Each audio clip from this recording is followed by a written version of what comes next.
Voltei Brasil! Pois é, voltamos com o Expresso 30, o programa semanal do Partido Novo, que traz para você o resumo da semana com as notícias mais importantes, tudo com um comentário forte quando necessário, mas também com muito bom humor, afinal é fim de semana. Tem os quadros, né, o que o Novo fez por você, tem também o meme da semana. Qual será o meme da semana, hein? Tem também o desafio do 30 em 30, enfim. Olha só que tem no programa de hoje. Nomeação ilegal em concurso público gera pedido de impeachment ao prefeito João Campos, líder nacional do PSB, aqui em Recife. Ditadura do STF, pois é, mais uma de Alexandre de Moraes. Depois da queda que Bolsonaro levou, Alexandre de Moraes nega que ele vá para o hospital e ainda veta uma sindicância feita pelo Conselho Federal de Medicina para apurar a ausência de cuidados médicos a Bolsonaro. E ainda vai investigar o presidente do Conselho Federal de Medicina. Venezuela livre, pois é, operação extrai Maduro e a esposa da Venezuela e liberta o povo venezuelano. Claro que não poderíamos deixar de falar do Banco Master, né? O caso do Banco Master está virando quase um Epstein do Brasil. O celular dele, dizem que tem até político com político, enfim. Brasília está em polvorosa com o que vai acontecer com relação a isso. Nicolas Ferreira faz uma brincadeira na internet, faz um meme, e o Lindinho, aqui em Recife a gente fala estilou, né? Ele não gostou, ele ficou chateadinho. E aí quer a prisão de Nicolas Ferreira. Vamos falar dessa treta aí entre Nicolas Ferreira e o Lindinho. E é claro que a gente vai falar sobre a debandada dos ministérios de Lula. Na mesma semana, Lewandowski e também Haddad anunciam a saída do governo. Vamos falar sobre tudo isso a partir de agora no Expresso 30, maquinista novo, viu? Pará! Dá-lhe o apito que o Expresso tá no ar, vai lá.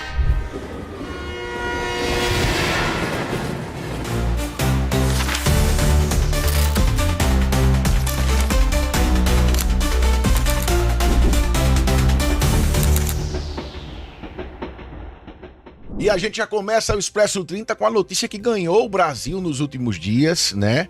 Inclusive, mesmo com a bronca da Venezuela, tal, a queda de Bolsonaro, mas os noticiários nacionais fizeram que a mídia local aqui de Pernambuco, de Recife, não fez.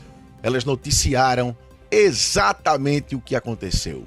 Pedido de impeachment contra João Campos, prefeito do Recife, e líder nacional do PSB. O pedido inédito de impeachment do prefeito do Recife, João Campos, da autoria deste vereador aqui, junto com o diretório de Pernambuco do Partido Novo e também junto com o jurídico aí do vereador Felipe Alecrim. A gente uniu forças e fez um pedido com 286 páginas. O documento foi protocolado no dia 2 de janeiro na Câmara e está seguindo já o trâmite legislativo normal, apesar de várias fake news que foram divulgadas aqui, de que não estava protocolado, não sei o que, não, tá lá, tá tramitando. Olha a imagem aí para vocês verem, ó. Tramitando, tá tudo certinho, para o desespero do PSB inteiro, não só aqui de Pernambuco. A gente fez o pedido de impeachment baseado na nomeação ilegal assinada pelo prefeito João Campos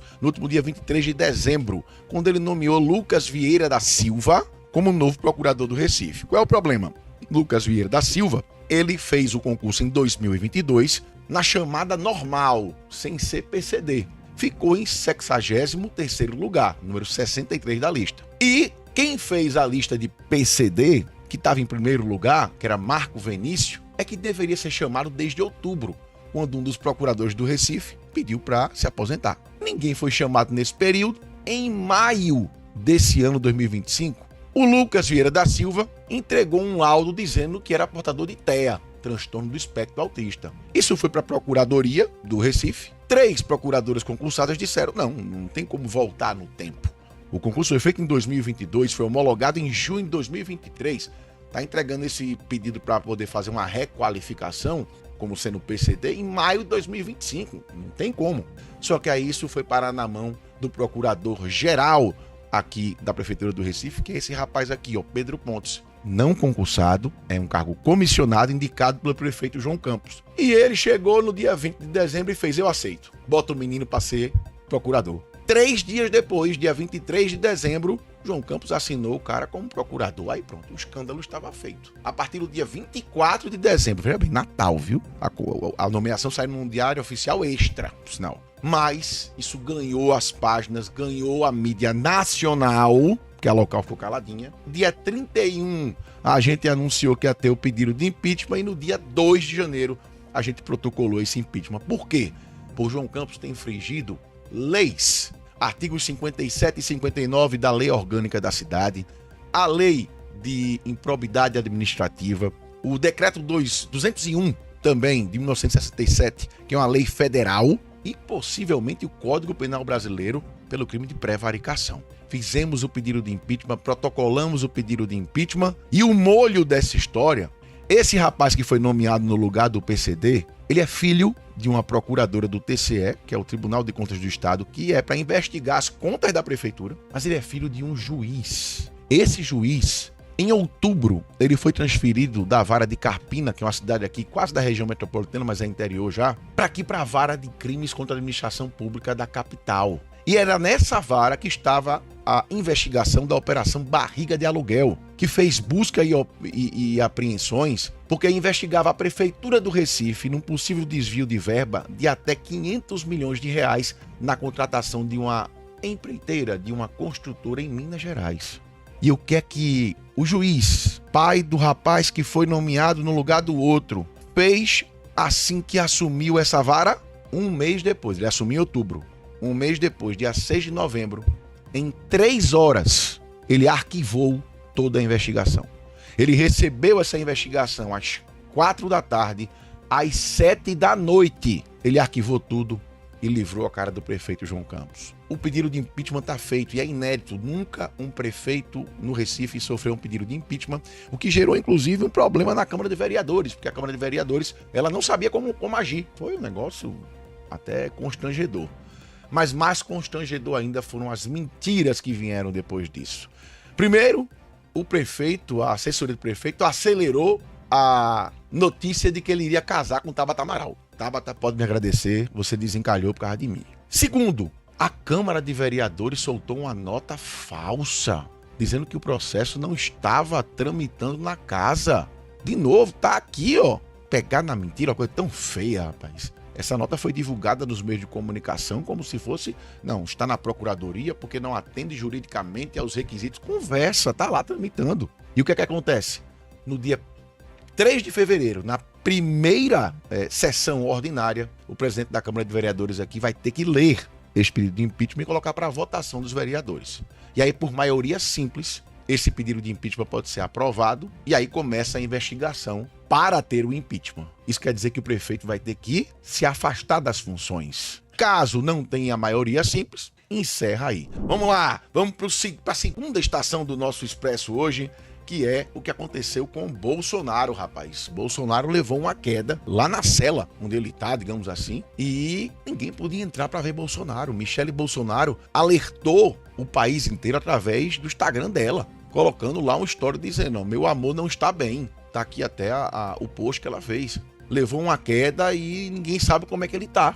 E aí depois ela conseguiu vê-lo durante meia hora e a situação dele não era boa não. Ele tava meio fora do ar, ele tava com um traumatismo craniano. Inclusive foi verificado um traumatismo craniano leve. E aí foi solicitado que ele fosse para o hospital. E Alexandre de Moraes negou que ele fosse para o hospital. Negou que ele fosse para o hospital. Veja, isso é negar atendimento médico. E aí o CFM, o Conselho Federal de Medicina, ele disse: não, vamos lá para verificar a situação. Não é de Bolsonaro ou de quem for, é daquele paciente. Não dá para admitir um paciente que está com traumatismo craniano não ser levado para o hospital ou não ter o atendimento médico, pelo menos no local, porque isso foi negado também. E aí foi feita uma sindicância pelo CFM. Sabe o que Alexandre de Moraes fez? Olha a notícia para vocês. O ministro Alexandre de Moraes anulou a determinação do Conselho Federal de Medicina, que abriu a sindicância para investigar as condições de atendimento médico prestado a Jair Bolsonaro, depois que ele sofreu essa queda. De acordo com Moraes, o CFM não tem poder para investigar a atuação da Polícia Federal, que é responsável pela prisão do ex-presidente. O CFM não vai investigar a Polícia Federal, vai investigar o atendimento médico. E sim, o CFM tem sim a prerrogativa de fazer sindicância sobre atendimento de médicos. É óbvio como a OAB deveria estar fazendo sindicâncias para investigar a atuação de Alexandre de Moraes. Então o CFM está fazendo o que a OAB não tem feito com o STF, que inclusive está proibindo advogados a ter acesso a provas, está proibindo advogados a falar, a defender os seus clientes no STF. Teve o caso esdrúxulo de Flávio Dino mandar o advogado se retirar e a OAB, caladinha. O CFM não. O CFM viu que estava havendo a negativa do atendimento médico e disse, não, vamos lá para ver como é que está o atendimento médico dele. Porque é uma questão que envolve a profissão de médico. E aí Alexandre de Moraes não só cancelou a sindicância, como ainda determinou que a Polícia Federal investigasse o presidente do CFM.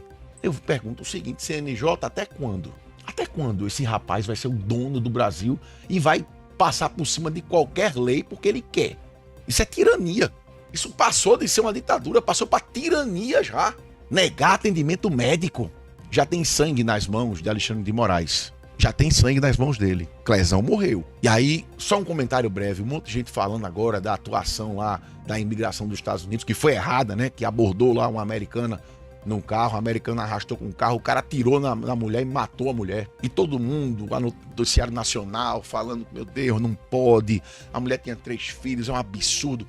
Mas ninguém fala do absurdo que acontece aqui, com pessoas inocentes que estão presas desde 8 de janeiro de 2023 e ninguém fala. Não é absurdo uma senhora de idade estar lá presa, porque estava com uma Bíblia na mão? Não é absurdo uma mulher que usou um batom que foi lavado com água e sabão estar lá presa? Não é absurdo o vendedor de água ter sido confundido com um manifestante que está preso até hoje? Um vendedor de algodão doce está preso até hoje? Enquanto isso, tem bandido traficante sendo solto. Enquanto isso, o Vorcaro está solto. Se esse não é o Brasil do crime, o que é que é? Vamos lá. Agora, nós vamos trazer o primeiro quadro do programa, que é o que há de novo. O que é que o novo fez por você? E aí o líder da oposição na Câmara Municipal aqui do Recife, que também é do Partido Novo, o vereador Felipe Alecrim, gravou um vídeo, inclusive, trazendo mais detalhes sobre a atuação de João Campos. Vamos ver aqui.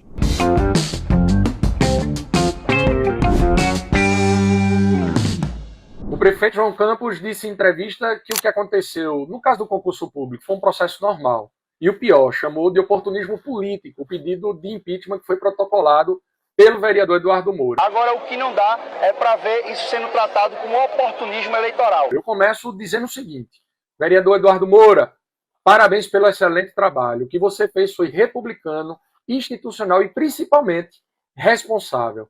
Fiscalizar é dever do vereador. Quando existem indícios graves, o caminho correto não é o silêncio, é o protocolo formal, dentro da lei, acionando os instrumentos legais e exercendo a prerrogativa de fiscalizar o Poder Executivo. Agora é preciso deixar uma coisa muito clara. Não foi uma disputa entre 2 candidatos PCDs. Como disse o prefeito, isso é um absurdo. O que aconteceu foi o seguinte, a pessoa se inscreveu no concurso público, ficou em 63º lugar e não se declarou PCD no ato da inscrição. 2 anos depois, tentou mudar essa condição. E mais grave ainda, a própria Procuradoria do município, formada por procuradores concursados independentes, emitiu parecer dizendo que essa mudança não poderia ser aceita porque fere o edital do concurso, fere a lei. E mesmo assim, esse processo avançou. Isso não é normalidade administrativa, isso é um absurdo e precisa ser explicado à população do Recife, à população brasileira. Chamar a fiscalização de oportunismo é inverter completamente os papéis, porque oportunismo político é outra coisa. Oportunismo político é pintar o cabelo de branco, fazer dancinha e gastar 18 milhões no carnaval. É dizer na campanha que o PT tem pessoas presas por corrupção, afirmar que o partido não faria parte do seu governo e depois subir no palanque para se declarar soldado do presidente Lula. Eu quero dizer, presidente, que onde o senhor estiver no meu estado e na minha cidade, eu estarei ao seu lado, defendendo o seu nome e dizendo que eu sou um soldado do senhor. Oportunismo é inchar a prefeitura com cargos comissionados e torná-la maior do que o governo do estado. É gastar mais de 300 milhões em publicidade e propaganda. é inaugurar faixa de pedestre fazendo dancinha, é reduzir os impostos das bets em 60% para que elas depois patrocinem festas, enchendo os nossos parques, praças e a nossa cidade de propaganda. Oportunismo é achar que CPI na LEP, apoiada por deputados do PSB, é democracia, mas que fiscalizar na Câmara Municipal não é. Fiscalizar não é oportunismo, fiscalizar é obrigação. Quem não deve não teme. Quando há dúvidas, o caminho correto é investigar, esclarecer e dar transparência à população. Isso é democracia, isso é responsabilidade com dinheiro público. Se você concorda comigo, deixa aqui o seu comentário e compartilha esse vídeo. Tá então o grande Felipe Alecrim, que é um grande articulador e é um cara que tá dando muita dor de cabeça aqui na Câmara Municipal do Recife. Você viu os detalhes que ele deu, né? Outras coisas de João Campos e a justificativa de João Campos, que foi, não, isso é oportunismo político. Oportunismo político, amigo, é usar o próprio irmão, que tem síndrome de Down, para parecer bonzinho e politicamente correto com os PCDs, depois de passar um cara, filho do juiz, que livrou tudo de uma investigação na frente de um PCD. Isso é oportunismo político. E baixo. Vamos lá. Vamos agora para nossa terceira estação do dia, que é o fim da ditadura na Venezuela. Será que é mesmo? A notícia que repercutiu em todo o planeta no início do ano foi a ofensiva americana na Venezuela. A operação foi batizada de Resolução Absoluta, tá? A ação militar resultou na captura do ditador Nicolás Maduro e da primeira-dama Cília, né? Acho que é Cília Flores. A agilidade das tropas americanas e a facilidade com que realizaram as capturas chamou a atenção. Em apenas 5 horas, os dois foram presos e conduzidos para Nova York, onde permanecem detidos à disposição da justiça americana. Maduro está sendo acusado de cometer crimes como homicídios, sequestros, narcoterrorismo e de conspirar para importação de cocaína. Maduro se declarou inocente, obviamente, e afirmou ser um prisioneiro de guerra. Óbvio que eles vão usar o nome. Coitado de Maduro, ele nem é um ditador, né? O governo Trump anunciou que os Estados Unidos vão administrar temporariamente a Venezuela até que haja uma transição política. Na última quarta-feira, o secretário de Estado, Marco Rubio, explicou que o plano de reestruturação da Venezuela será dividido em 3 fases. A primeira tem um foco na manutenção da ordem pública. A segunda, garantir o acesso de empresas americanas e ocidentais ao mercado venezuelano, com a anistia, inclusive, dos opositores e retorno dos exilados. E a terceira, voltada para a transição política propriamente dita, com a realização de eleição ainda não detalhada. Mesmo sendo apoiador histórico do regime de Maduro, o presidente Lula não citou a Venezuela no primeiro discurso após a captura do ditador Maduro. Mas vejam, ele fez sim uma declaração, ou foi a equipe dele, enfim, é ele, nas redes sociais, dizendo que a agressão militar, que foi a captura de Maduro, ultrapassa uma linha inaceitável. Ele quis lacrar e levou uma lapada, porque um dos conselheiros de Trump nos Estados Unidos botou somente uma frase, aspas, "Fuck you, Lula. Now we know where you stand." Quer dizer isso? Foda-se, Lula. Agora a gente sabe o que é que você defende. Ou seja, isso vai pegar mal para Lula, já de novo, mais uma vez. E aquela história de que pintou um clima, eu acho que pintou um clima mesmo. Eu acho que tem gente que tá usando fralda aqui no Brasil. Porque, vamos pensar comigo, se Trump disser assim, rapaz, eu vou acabar agora com o PCC, vou acabar com o Comando Vermelho, vocês acham que ele acaba? Eduardo, qual a sua opinião sobre isso? Pelo amor de Deus, Top Fan. Vem pra acabar com o narcotráfico, só pra ninguém me pegar na história de dizer que eu tô dizendo pro Brasil ser invadido. Não sou besta não. Agora, se tem político no meio disso, aí é problema do político, né? Olá, meu amigo Eduardo Moura, é um prazer estar aqui falando contigo e com todos os nossos espectadores do Expresso 30.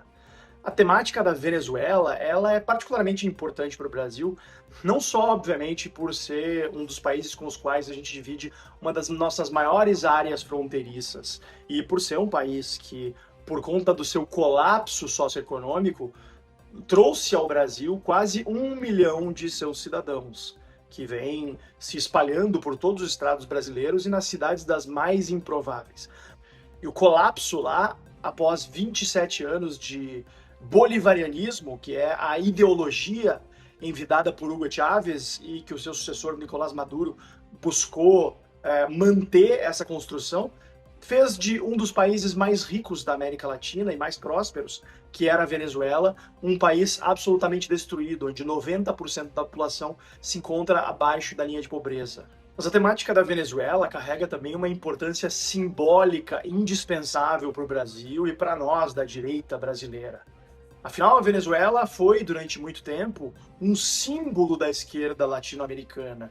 E a experiência chavista foi louvada como um caso de êxito durante muito tempo pelo PT, quando, depois de um tempo, eles começaram a agir de maneira um pouco envergonhada, quando a destruição desse país passou a ficar mais evidente ao longo dos anos. Mas basta a gente olhar as manifestações de algumas das principais lideranças da esquerda brasileira, desviando o foco da atenção para a invasão americana, para o ataque americano, colocando a culpa do problema não naquele que fez de refém a população de um país, uma população de 40 milhões de pessoas, das quais 8 milhões tiveram que fugir do país, mas colocando foco no libertador, nas forças militares americanas, que felizmente libertaram o povo venezuelano do ditador Nicolás Maduro. E esses inimigos da liberdade, defensores de ditaduras de esquerda, o que eles querem te fazer crer é que a soberania do cidadão venezuelano foi atacada, foi afrontada, quando na verdade o que a gente teve nesse país foi uma soberania que lhes foi negada lá atrás, quando o Estado venezuelano passou a implementar aquilo que se chamou de socialismo do século XXI. O mesmo socialismo do século XX, que nunca deu certo, agora com as cores da Venezuela e com o mito fundador baseado na figura de Simón Bolívar, o libertador da América Latina no século XIX. O problema é que o Estado venezuelano se tornou tão ineficiente e tão corrupto que nem sequer conseguiu mais extrair essa riqueza do seu subsolo, fazendo com que o país fosse à falência completa após alguns poucos anos de socialismo. A situação por lá ainda é pouco clara, mas o que nós esperamos é que tenhamos espaço para uma transição para uma democracia e que o povo venezuelano finalmente possa respirar ares de liberdade, tanto no que diz respeito à sua forma de organização política, quanto, claro, liberdade econômica, para que as pessoas possam prosperar, possam ter oportunidades de ter uma vida melhor por meio do seu próprio trabalho e por meio das suas próprias escolhas. Mas vamos lá, por falar em político no meio disso e narcotráfico, existe um outro tráfico de influência, que é dinheiro. A Polícia Federal instaurou um inquérito para apurar denúncias de que influenciadores digitais teriam sido procurados para produzir conteúdos em defesa do Banco Master e contra o Banco Central, após a liquidação da instituição financeira no fim do ano passado. A investigação quer identificar se houve pagamento e atuação coordenada dessas publicações. O Banco Master informou que não tem conhecimento sobre a suposta contratação de influenciadores. Claro, quem, quando, onde, por quê, né? A Febraban afirmou ter detectado no fim de dezembro um volume atípico de postagens sobre o caso e avalia se houve ataque coordenado. Em paralelo, a Polícia Federal continua as investigações sobre possíveis fraudes do Banco Master e deve ouvir novos depoimentos ainda neste mês de janeiro. O ex-dono do Master, Daniel Vorcaro, é suspeito de fraude bilionária em negociações de títulos falsos. Inclusive, o escritório da esposa de Alexandre de Moraes fez um pequeno contrato, 129 milhões. Fato é, estoura o escândalo do Banco Master. Tem a operação da Polícia Federal, Vorcaro é preso. Do nada, Vorcaro é solto. Ordem de quem? Alexandre de Moraes. Aí depois o que é que se descobre? Contrato do Banco Master com a esposa de Moraes. Coincidências? Pode ser. O Brasil é o país das coincidências para justificar corrupção. Essa é a verdade. E dizem que o Vorcaro é o novo Epstein. Porque diz que no celular dele tem até foto de gente envolvida no poder com outra gente envolvida no poder, peladinhos e tal. Enfim. Isso podia ser até o meme da semana, né? Mas não, escolhemos um outro meme da semana, que é o seguinte. Eu tinha sugerido o novo feriado do Brasil, né? Lula criou uma nova data comemorativa, que é 8 de janeiro. E fizeram toda uma estrutura em Brasília, exército, não sei o que, barreira, tal, helicóptero cobrindo aquela coisa, pererê, para lá. E cadê o povo? Ele desceu a rampa. como se fosse ovacionado, 5 pessoas. Mas a nossa produção fez assim, não, o meme tem que ser de dança, tem que ser de fim de semana. Tá bom. Então a gente vai falar de Maduro. Vocês lembram que ele foi prego pelos Estados Unidos. Isso aconteceu depois que ele fez várias dancinhas. Ele foi para uns comícios, aí fez várias dancinhas, tirando onda com Trump. Aí Trump foi, apoio, tá certo, agora vamos fazer uma dancinha diferente. Bora sair da rumba pro hip hop aqui em Nova York. Aí foi lá e pegou ele. Então a gente fez um compilado para você se divertir com... Como é que eu posso chamar essa dança? Maduro que cai? Podia ser. Solta aí.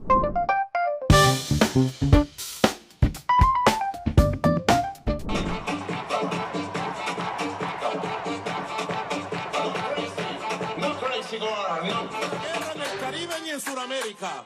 No. Not war. Yes, peace. No a la guerra loca. Todos los valores llenos de amor y de alegría.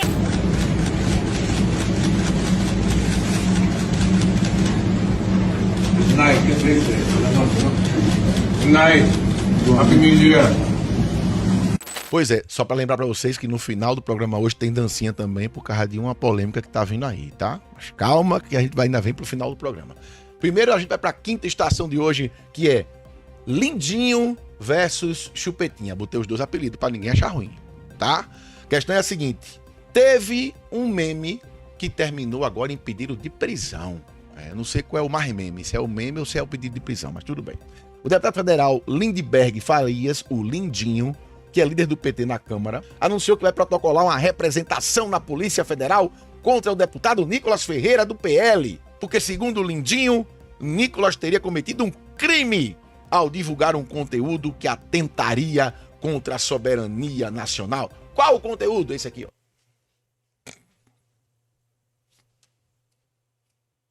Ainda bem que eu não estou no Jornal Nacional, porque senão eu tenho que segurar o riso. Veja bem, Nicolas Ferreira publicou essa montagem aqui, obviamente uma montagem, né? Ele substituiu a imagem de Maduro por Lula, sendo levado pelas forças americanas. E aí, segundo Lindinho, essa publicação feita nas redes sociais não é apenas um meme. O conteúdo contribui para normalizar a ideia da intervenção militar estrangeira no Brasil, o que poderia configurar um crime. Nicolas ressaltou que a montagem não passa de uma brincadeira, mas admitiu que aceitaria a intervenção externa no Brasil para que criminosos paguem pelos seus crimes. Pois é, eu não me lembro de Lindinho falando alguma coisa quando botaram um vídeo do pessoal jogando bola com a cabeça de Bolsonaro. Porque, veja, esse filmezinho que fizeram seria o quê? Incitação ao homicídio, decapitação do presidente e ainda mais o vilipêndio a cadáver. Poxa, já tô com 3 crimes aqui na cabeça, né? Rápido. Ah, teve outro que foi uma produção maior até, que eles iam, era uma produção que mostrava o assassinato de Bolsonaro, né, que ele tava na moto, não é isso? E aí vinha os caras, matava Bolsonaro, isso aí seria o quê? Por falar nisso, está saindo ministro, né, rapaz? 1 não, 2. Pois é, estação agora é evacuando, saída pela direita, Chapolin. 2 ministérios importantes do governo Lula devem perder os ministros Ricardo Lewandowski, da Justiça, e Fernando Haddad da Fazenda. Meu Deus do céu, obrigado por atender a minha prece. Ai, Jesus. Eles disseram ao presidente que não devem continuar nos cargos. Meu Deus do céu! Será que fica pior do que com Haddad e a economia? Só seria botar Dilma, né? Aí, pelo amor, não faça isso não. Pra que eu dei ideia? Vamos lá. Lewandowski manifestou a intenção de sair do ministério devido ao desgaste acumulado na condução de pautas sensíveis, aliado à avaliação de falta de apoio político no Palácio do Planalto. Já Fernando Haddad sinalizou que só deve permanecer no comando da Fazenda até fevereiro. A saída estaria ligada ao plano de assumir a coordenação de campanha de Lula, já de olho nas eleições presidenciais de outubro. Por favor. Tá melhor do que eu imaginei. Se ele fosse para ir pro Senado, era uma tática mais inteligente. Mas Haddad, que nunca ganhou uma eleição para presidente e vai coordenar a campanha de Lula, pelo amor de Deus, faça isso. Só o fato de Haddad sair da economia, meu amigo, já é um ganho. Porque, veja, pior do que tá não tá. É feito tiririca. Pior do que tá não fica. Vamos agora para nossas rapidinhas do Expresso. Quem nunca, né? Solta a vinheta aí, bora para as rapidinhas.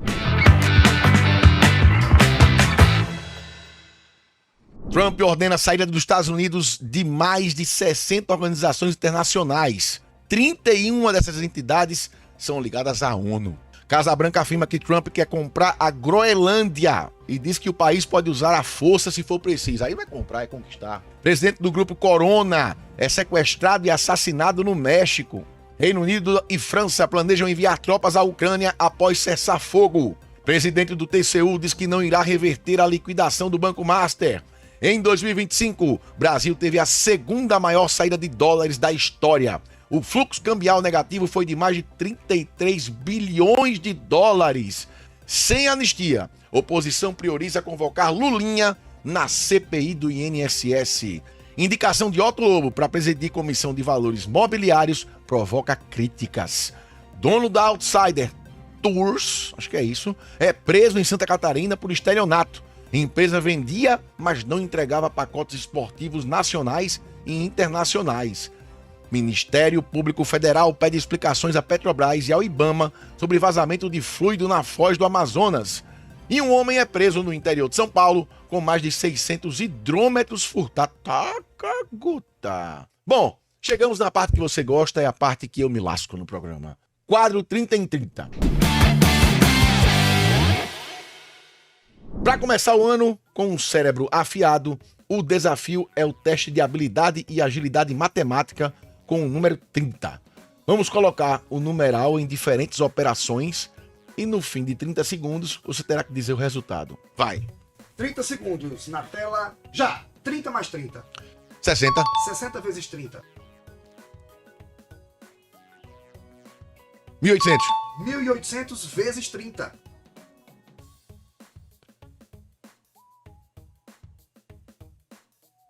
15 segundos. 5.400. Não, 54 mil. Dividido por 30. 1.800. Dividido por 30. 60. Menos 30. 30. 30 segundos. Deu certinho? Certinho. Cravado. Ganhei. Ganhei. 30 segundos. Em 30 segundos. Deu 30 em 30. Porque é o número do novo. Agora, peraí que tem uma surpresa pra vocês no final. Estão sabendo da polêmica do show de maio lá no Rio de Janeiro? A lista dos shows tinha Rihanna, Beyoncé, Coldplay, U2 e Shakira. Então, teve uma postagem que indica que o show pode ser de Shakira. E aí, pra gente terminar o programa pra cima, nesse sabadão de janeiro, a gente vai terminar com ela. Mais um show com dinheiro público, indo embora pelo rádio pra lhe enganar e fazer de conta que tá tudo bem. Forever and ever, the way to the Shakira, forever. Tchau, beijo.